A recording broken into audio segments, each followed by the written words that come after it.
Like, I don't have the fancy space, I didn't call it that, but I was doing all of those different types of activities, and I was like, yeah, look at me go, like, I got this. So that was one of my light bulb moments. So you do not need expensive equipment, you do not need a whole dedicated area. You just need some materials and some hands-on opportunities for these kids. The whole goal is for them to be able to create, grow, explore, collaborate, share, problem-solving skills, critical thinking skills. One of the phrases I absolutely love is productive failure. We don't always give our kids opportunities to do things that they might not excel with, and it's okay to not be the best. It's okay to not get the end goal sometimes. I wish I would have had more experiences like that. For me, I'm a type A personality, and straight A student kind of girl, like one of those people, and it was hard for me when I hit other levels and it wasn't my area, and I struggled a little. So if we give some of our kids those opportunities where it's okay and it's a safe space, that's a really powerful tool, I think. And this is also good for social emotional health of our kids. So we did a PD at my school recently where we had different stations, and at one of them we were in the art room and we just got to make some stuff. And I didn't realize until I sat down and had some time to do that, like how much I personally needed that time to do that. So our kids need those opportunities too. So my 2 cents on that. So let's get into the how we make this happen, right? Because that's why you guys are all here today. So biggie, like money. How do I afford this, right? I always use the money that we get from the state for supplies. I don't know if everybody gets the exact same amount or how that works in different districts, but if you get a couple $100, like that'll go a long way towards a lot of these types of activities. You can go for some grant money. Donor's Choose is awesome. I know there are a few districts that aren't allowed to use it, but I'm a huge fan of Donor's Choose. I've gotten a lot of things funded that way. Most districts also have an education foundation that does grants within your district too, so those are good places to start. Amazon wish lists are getting super popular. I even ask Santa for things some years that I want to do, so, and Santa has been kind to me, but my mom supports me that way. You can ask for donations from your community, local businesses, parent support groups, things like that. A lot of these though are just, you gotta hoard some stuff. So just seriously, trash to treasure, upcycling, all those kinds of things will make some of these activities accessible for you to do. You can also look for used equipment that you can get at better prices. That was how I got virtual reality in my library. So I got it off somebody that was all the new rage, and but they hardly ever used it. It was in excellent shape, but I got a steal for it. And especially if they find out that it's going into a library and it's for the children, like sometimes they might even give you something or give you a ridiculously good deal. So keep that in mind and kind of look for that and plant feelers out with friends and different companies, because I've gotten things through my husband's work, he knows tech people, so that's helped with things too. Coupons, Hobby Lobby doesn't do their coupons anymore though, do they? I was really sad, but Michael still does their coupons. They have their teacher discount, if you go with your ID badge, so things like that to help save pennies. I'm one of those girls that I spend every single penny of my budget money every year, so they know I'm using that money. Structuring this. So you can do special events, and I'm talking about all this now so that hopefully as I hit you with tons and tons of different ideas, you can be thinking in your frame of mind, ooh, I could do this one this way, or ooh, I could do it these kind of things at my school. This would fit for my community and my students. You can do centers during classes where you have different things going on at the same time. You can do a whole big class activity.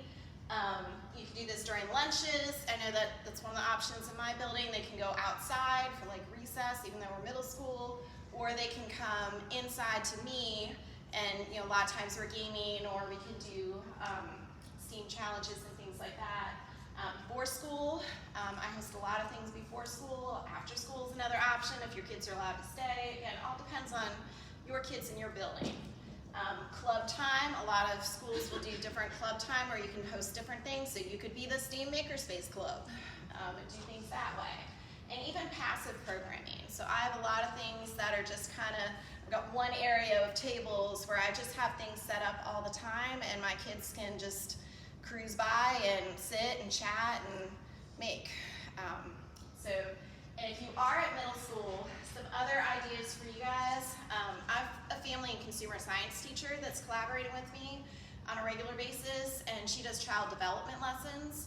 So one of the things she comes to my space to do is I help teach about the importance of reading aloud to younger children, and one of their assignments is to read aloud a picture book and then do a follow-up activity with it. So a lot of times I'll even do an activity with them to model that process. So some of these activities I've done with them to help teach them how to do it with other kids at the elementary level. And then lessons for self-contained classes with special needs. We have our unique pathways students, and again, I don't know if all the districts use the same lingo, but I've done some activities with them, and a lot of times I am tying it to the books. I think that's, again, a powerful and impactful way to connect some of these things together. All right, different kinds of things that you can incorporate. I do most of this in my space, not all of it. And I'm going to show you some pictures of some of it on the next slide, but Legos are awesome, and that's one of those things that donations are really helpful for. When kids age out of them, sometimes parents are happy to get rid of them. Magnetic poetry stations, and it can be on a wall, it can be on a table, a little board, it can be out all the time, you can take it out on special occasions. You know, you've got options for all these things, is what I want you to get out of this. A graffiti wall, that could be a dry erase board, it could be a bulletin board, it could just be bulletin board paper on a table. Again, options. Sticker mosaics, and we had in our tote bags like the stick together flyer. My kids absolutely love those. Now, those are probably one of the most expensive things I do, but my kids do absolutely love them.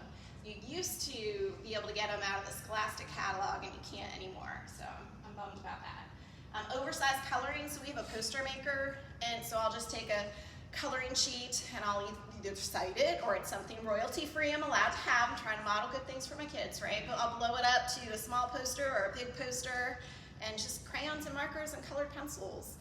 And they love that. Jigsaw puzzles, Kiva planks. My kids just built like this super crazy tall tower the other day. It was standing for days. Like all the other kids would come in and look at it. Things like marble runs, magnetic tiles. The magnetic tiles you can even find in the Scholastic catalog right now. So if you do book fairs, that's one way. Anybody familiar with Strawbees in here? Okay, a few hands.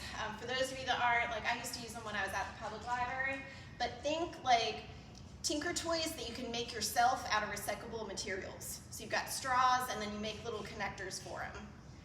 They're kind of fun and again, more inexpensive. Even them computers that they can play games on, especially if they don't have their own devices in your school. Some coding programs, virtual reality, and that one's a little more expensive, but if you get it used, or 3D printers, again, are another kind of buzzword. But these are some of the pictures from my space. You can see my Lego wall is actually a board. I've got all these pillars in my space that just are kind of in the way, but I found a way to make them work to my advantage. You can see my magnetic poetry is on one of my pillars. My graffiti board is dry erase, it's on one of my pillars. That's my principal testing out the VR for the very first time. He was thrilled. And there's one of those sticker mosaic pictures. You can do them digitally as well, and that is free. So if you cannot afford the actual physical kits, my kids love to do the digital ones, and we do pixel parties now, and they have bonus pixels. And I do have a new book vending machine, so they've been earning tokens for that. That was a big Donors Choose grant. So that's my recent new big toy. You can see like the poster coloring and some of my Kiva planks. That was a much shorter creation than they just made this past week. But again, we gotta have lots of visuals for you guys as we go.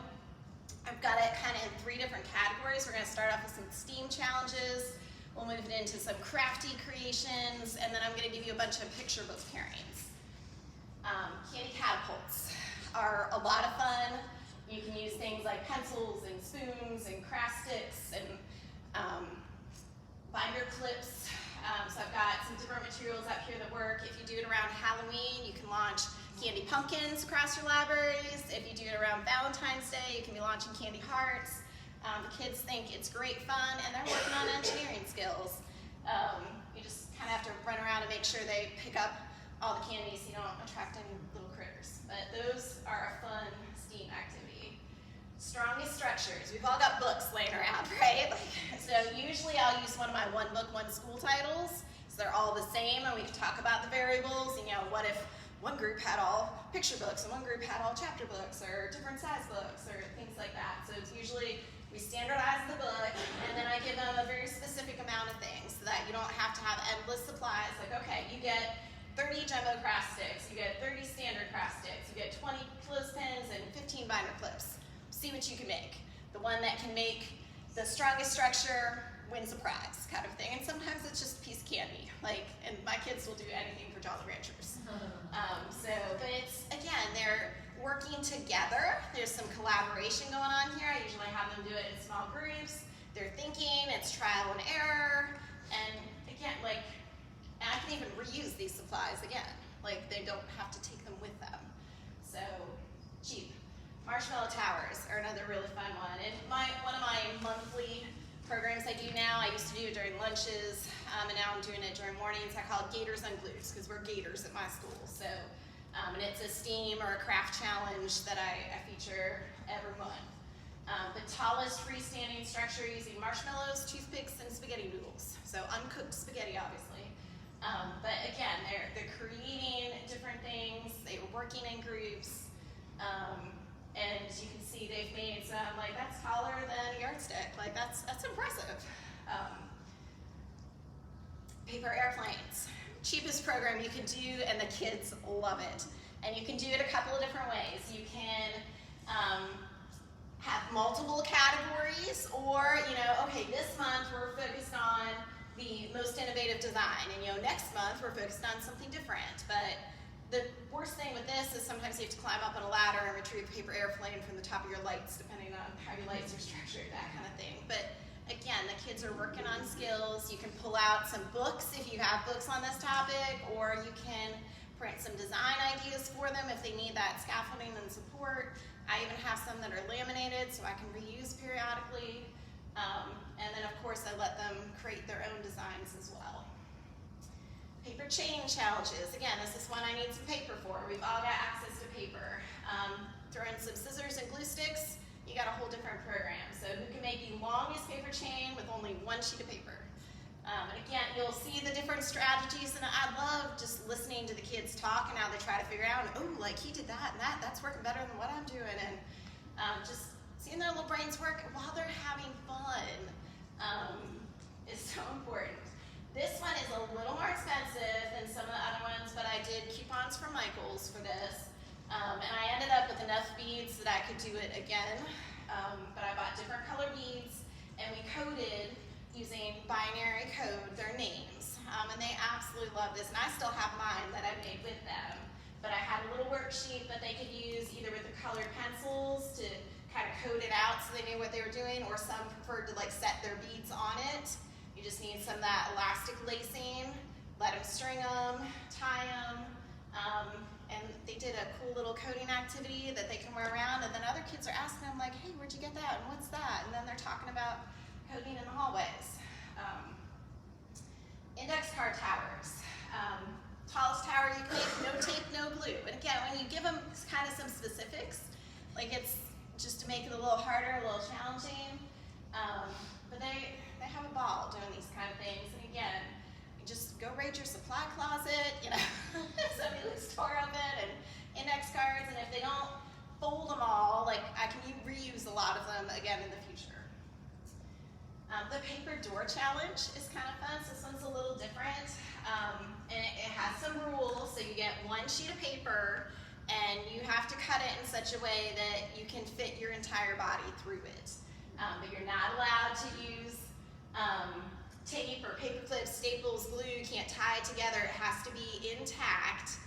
And this one like totally like breaks their brains. They're like, how on earth? And then sometimes somebody will get kind of close, and then they'll get farther. But I do share the solution to this one with them. It's all in how you cut it. And the narrower you do that cut pattern, the bigger it will be. But I've had, you know, like 10 kids in one sheet of paper before, which is kind of cool. But that came from the Wild Goose Science Puzzles origami is real popular with my students.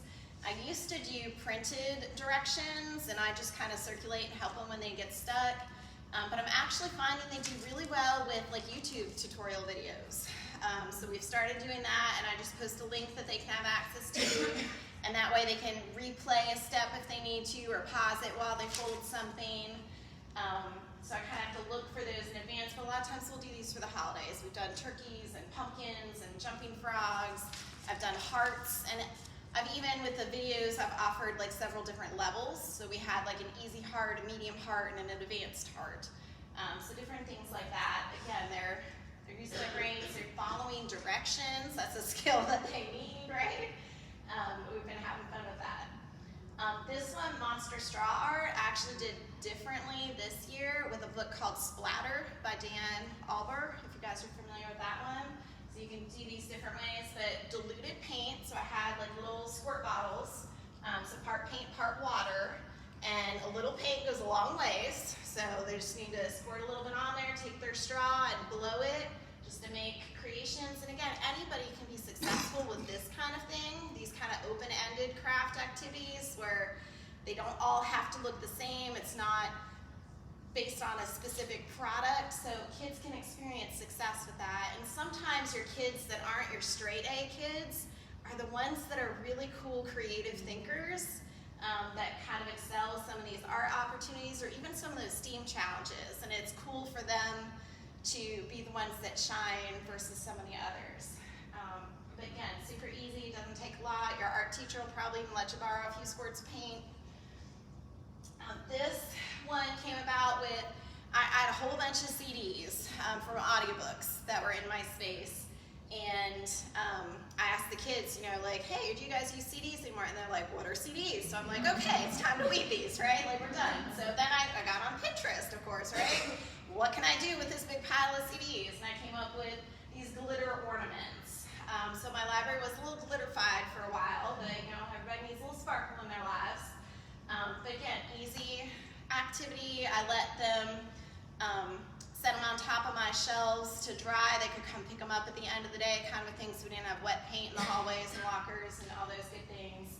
But they had a lot of fun with that. And I used something that I had stacks of, and instead of just putting them in the trash can, we had a little fun with it. Bookstar ornaments.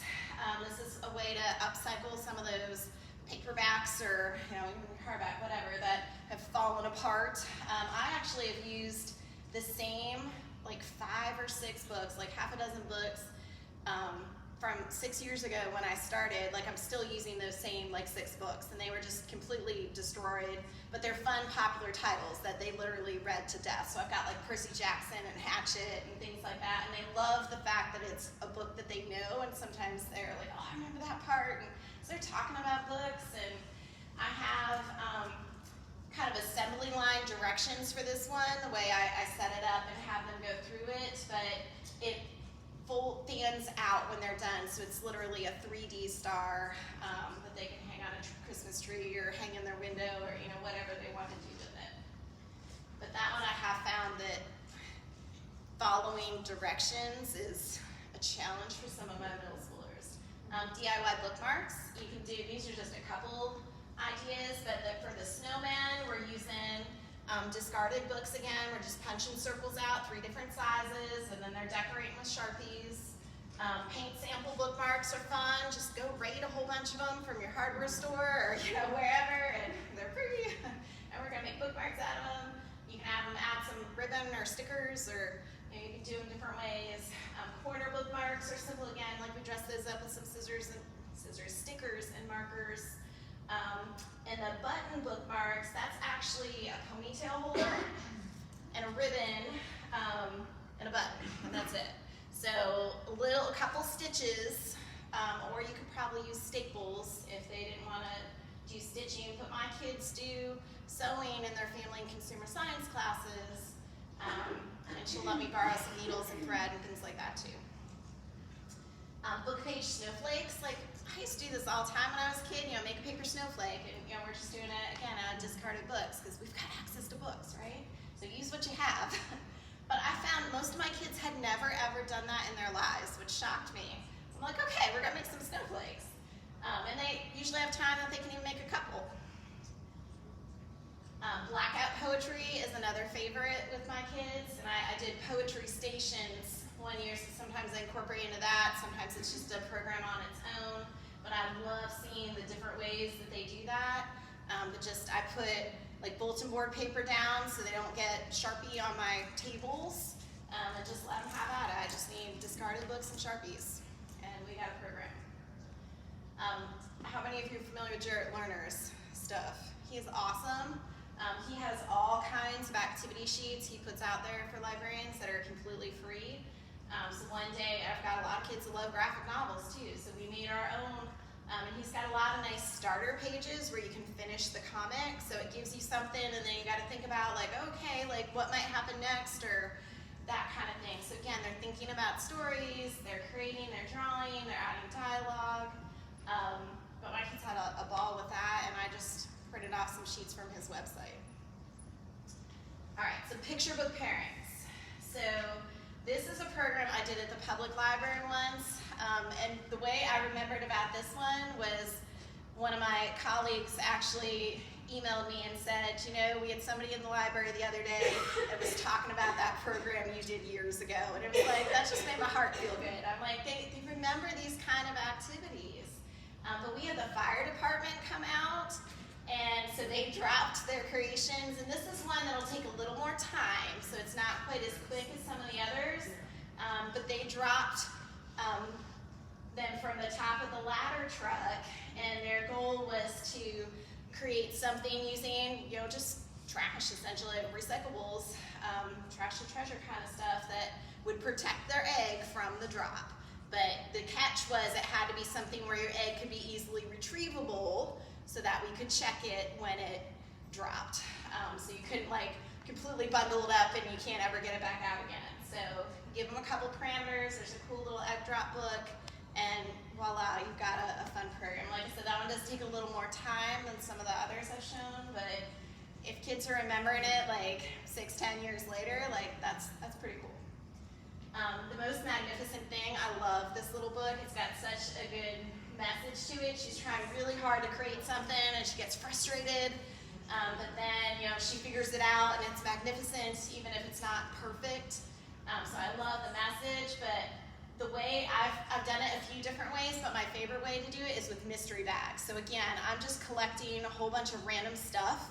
I put an assortment of things just in a Walmart grocery bag, and then here's your bag. Go, create, and just watching what kind of crazy things they come up with is pretty cool.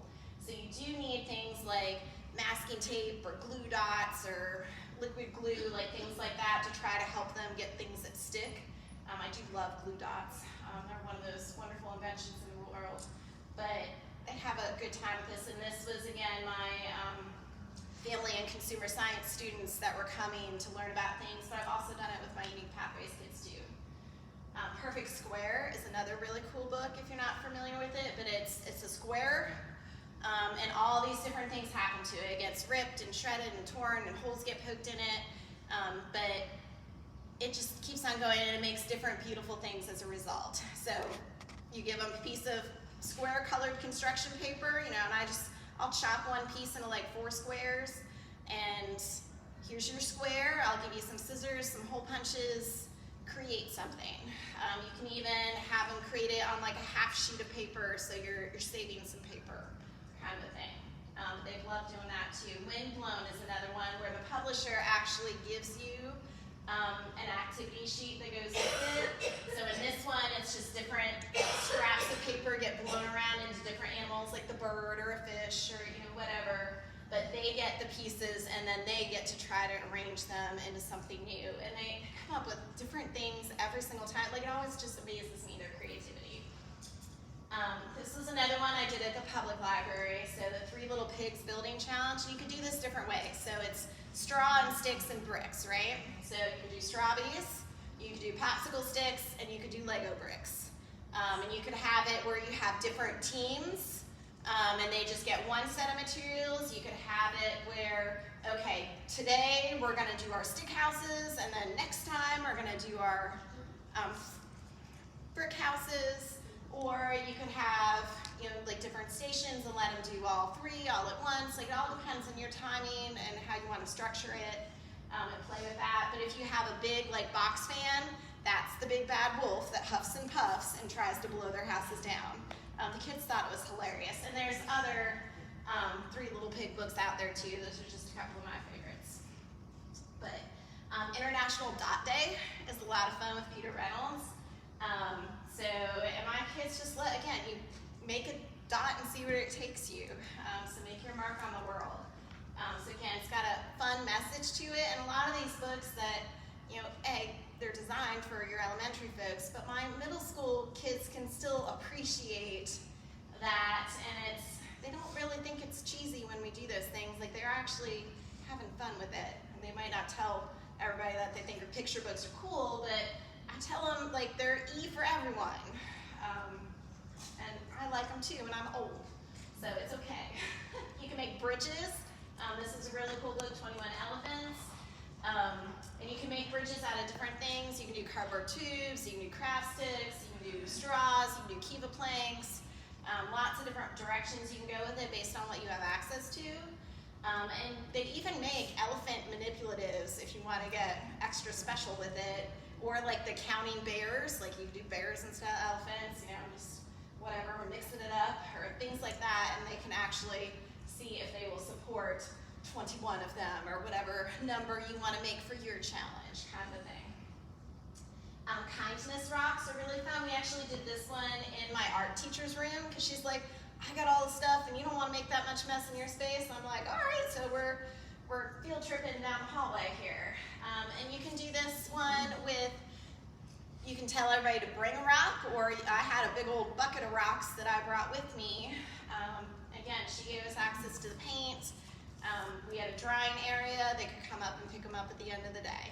But they were all different and amazing and fun, and the kids just loved being able to sit and create something. And while they were creating, I was reading the picture book to them. Fingerprint creations, if you've never seen the Ed Emberley books, these are one of those oldies but goodies, and there's a bunch of different ones available. All you need are some ink pads and some paper, some black pens to draw some details, and you got a program. Boat design, so What Floats in a Moat is a really cool science picture book. And I actually went all out with this one. My husband helped. We had gutters that we used, and again, a fan to blow the boats, so we had kind of like a little boat raceways, which was really fun, but you don't have to get that fancy with it. We were trying to do a big summer reading program thing. You could just have bowls of water and test their designs. Does it float? Does it sink? You know, you can use things like pennies. You know, how many pennies can it support before it sinks, or paper clips or rider clips. Again, use what you have on hand and let the kids have some fun. You might get a little wet, but you know, just keep it away from books and we'll be good.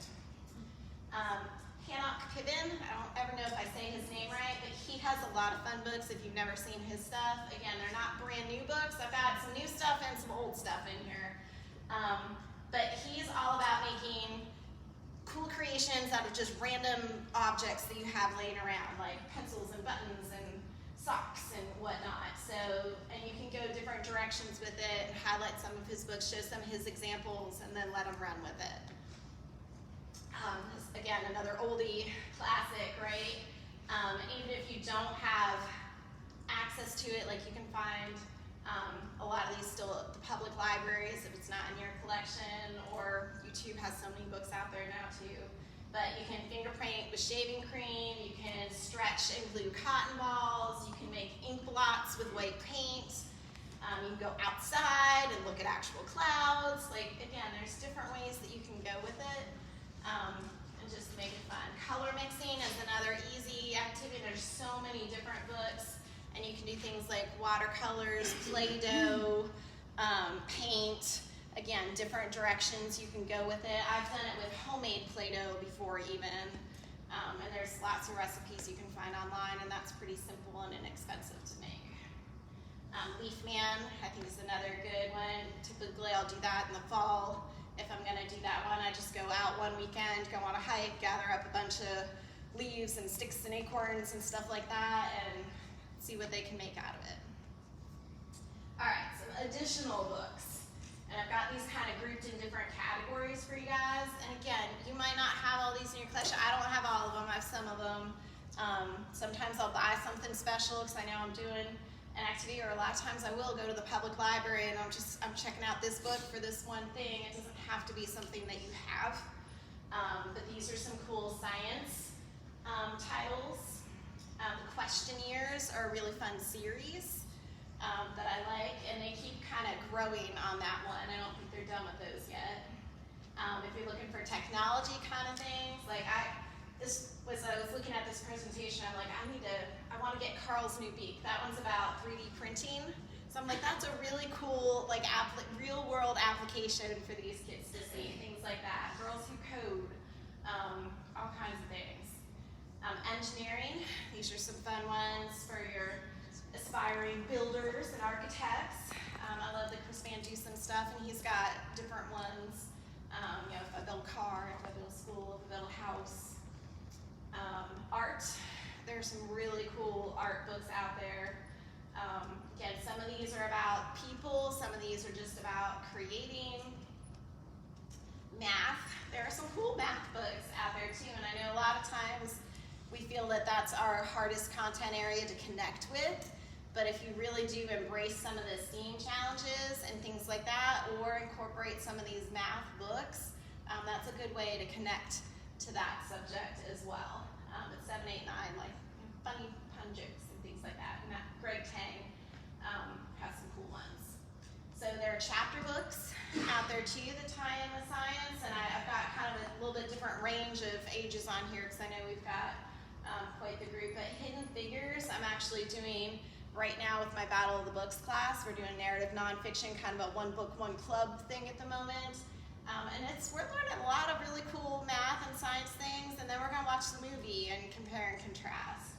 So we're having fun doing like a different type of book than we normally do with that group. Nonfiction, there's some really cool things out there. Some of them are series, some of them are standalones. And then picture book biographies are another category thing, and sometimes we don't think about the nonfiction titles or the biographies or things like that to do as read alouds and projects, and even you don't even necessarily have to read it every time. Like, do an activity and just stick the book there. Like, somebody's probably gonna check it out, or at least pick it up and look at it, right? Amazing Scientists is another series. So there are different ones, so it focuses on different real scientists and showcasing their accomplishments. There's some really cool graphic novels. These are all series up here. So Secret Coders is a series, Power Coders is a series, Max Axiom has a ton. And then the Maker comics are really cool, but there's things like how to fix a car, how to bake. There's a gardening one, but there's an assortment of different things that they can do. So not only are they getting that format that they like, but they're learning some skills too. Some DIY stuff. A few more for makers in general. And then all my contact information. So I know, like, I flew through and I went really fast. We have like 9 minutes that we can do questions, or I can go back and visit some things because, like I said, I knew I was gonna go fast through things. So, but you guys are always welcome to email me and ask questions. So if you go back and you're like, oh, what'd she say about this one? I can't remember. Please feel free. I post all kinds of things on social media of different things that my kids are doing with me at my middle school. And if you're not on social media, my website's kind of a nice alternative. I post weekly newsletters on there, so it's got usually a little compilation of some of the things I posted on social media throughout the week, just to give my families with my school a different format to be involved and to know what's going on. And again, here's the presentation link again for you. If you didn't get that off the first slide, you guys have access to all those book titles and activities, so that I didn't want you guys to have to furiously write things down as you listen to me fly through them. So, Amy, is that yes. McMichael 22? Yes, that's correct. So it's bit.ly/McMichael, 2 capital M's, 22-23. And I've got I'm presenting again tomorrow morning. That presentation's in there too. But how many many of you think you have something like, ooh, I could go do that with my kids? Awesome. Any questions for me, or any things that you do that I didn't touch on that you want to share with the group? I just want to share that I've gotten a few things from this, like a Buy Nothing group on Facebook. There are these Okay. groups that pop up in communities, like in where I live. There's one for the south end of town and one for the north end of town. And they Interesting. verify that you really live in that area. Okay. But it's a free gifting thing. So like if I have, like I've gotten personal stuff too, like chafing dishes, or I got like a sandwich board sign that I could repaint and rechalk and use at school. But it's just people say, you know, I want to gift this, and you say I'd love to be considered for this item or whatever. But they're usually called a Buy Nothing group. Okay. And you can usually find one in your area, but it's great. People leave it on their porch and you go pick it up. But we were talking about like mom swaps too, are good to be in on, because they're always like when they want to get rid of those Legos. Yeah, I'm telling you, Legos are one of those things. I was like, oh, Legos are so expensive, I can't get them. I'm like, you just have to find the right family that is ready to get them out of their house, and you will have more Legos than you know what to do with. Well, and when you tell them too that you want it for a school, Yes. they're more likely to, because they have to choose someone. And sometimes they do it randomly, but sometimes if you say you're with a school, they will pick you over somebody that wants it for just personal use. Yes. But and I had one lady one time I went to pick up I think like 2 or 3 things that she had, but then she left a bunch of other stuff for me too. She Well, put other notice. stuff in the bag. She Yeah. said, here's some more things I thought you might need. Nice. So I just told her what it was for, and she was happy to donate to it. Another idea I had that I haven't tried out yet was, I'm in an elementary school, but I thought too about assigning each class some type of recyclable item. Like I'm gonna have your class bring in paper towel holders and toilet paper holders. I'm A gonna lot have of your times class bring in empty yogurt containers, and your class bring in, so that you're not having everybody send them to you at once, and then you have so much. Right. But then you can also tell that teacher, if you get enough of that, to go, okay, tell in your next class is email, good. tell them to pause. Yes. And even your so you can teachers maintain your inventory will and stuff. gather things up like that for you. If you know, like, okay, I want to do something and I need, cardboard tubes or those kind of things. Like if you spread the word or put it in parent newsletters, things like that, like it will bring things for you. But yeah, absolutely. Other questions, comments? Yes. You mentioned that you do this sometimes before school or during lunch. What's your process for kids signing up so your numbers aren't? So for mornings, that's an excellent question. For mornings, I used to be an extremely popular space. So my school is almost 1,000 6th through 8th graders, and they can come to me, or they're eating breakfast in the cafeteria, or they're just sitting in the gym or the auditorium. So I was way more fun, and I have cool stuff to play with in my space, some of these things plus more. So they would want to come to me. So I had like 80, 100 kids, things like that. So I was starting to get a little overrun, and I didn't want it to ever get to the point where administrators are like, no, they can't come in here. So I'm like, I need to rethink how I'm doing things. So now what I do is I have a different morning event every day. So it's more structured, and I'm trying to meet the needs of different students. Like I love big noisy spaces, but if you do want to come to the library just because you want to find a place to curl up and read, like I wasn't reaching those kids anymore. So now I have days where it's called Silent Swamp. You can curl up and read. And now I have Gator Game Days where we come in and we're just playing games. I do yoga in the library with them. So I have different structured things. But we use Canvas in my school as our learning management system, and there's a calendar feature with it. So what I do is I post my morning events, and they sign up through Canvas for it, and I can limit it or cap it. Usually I do like 40 kids. If it's something special that I don't have enough materials for it, sometimes it'll be more like 30 kids. But my Gators Unglued programs that I do, my origami programs, all those are in there. And they just sign up in advance. And then if I've got more space, if I didn't fill up with the sign-ups, like walk-ins are welcome. But signing up in advance secures your spot. And then if I get to the point I'm full, I have a little sign up put them on door, this morning event is full, and then they know. But my morning events are posted, like I have a big window in my space, so I have a board that shows the morning events for the week so they can see it. I announce it on our Good Morning Gators morning news show each week so they know what's coming up. And then for lunches, again, they can go outside or they can come for like indoor recess with me. And the way we do that to kind of make sure different students have a chance, and again, I don't get overrun, is we have different teams. So for 6th grade lunch today, it's team 6-1 gets to come in, and I have popsicle sticks, so that limits my number, but the assistant principal or the guidance counselor will hand out the sticks while they're eating, and then they can come in and hang out with me if that's something that they want to do. But yeah, I have had to come up with systems for that, because like I said, it's a good problem to be too popular and to have too much going on. So it's one of those things that I needed to rein in just a little bit. Any other questions, comments, things you want to get other minds to help you think about related to STEAM and Makerspace? Does anybody ever come and just hang out with you all day? They're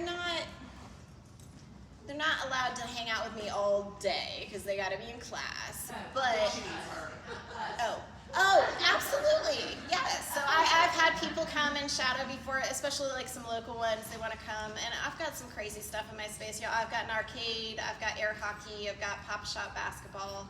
Like I'm a fun, not traditional media center, but the kids love it, and if you get them in the door, then you've got an opportunity to push your books. And you know, I do a book club in the mornings and stuff like that too, so we're not always doing these kind of things, but these are easy to incorporate on a regular basis. And it's fun, but yet it's also thinking skills. Like, you know, but that's what I love about it. And plus with my science background, like it gives me some hands-on lab sciencey kind of stuff, and I enjoy that personally. So I like being able to do that with the kids. But yeah, if you want to come hang out and play in my space, you are totally welcome to. Shoot me an email and we can schedule something. I'm totally open to that. But yeah. Anybody else? We're right about at time. I appreciate you guys coming out, like for the late session. I know sometimes people are like, I don't want to do that. But yeah, that's awesome. But I will stick around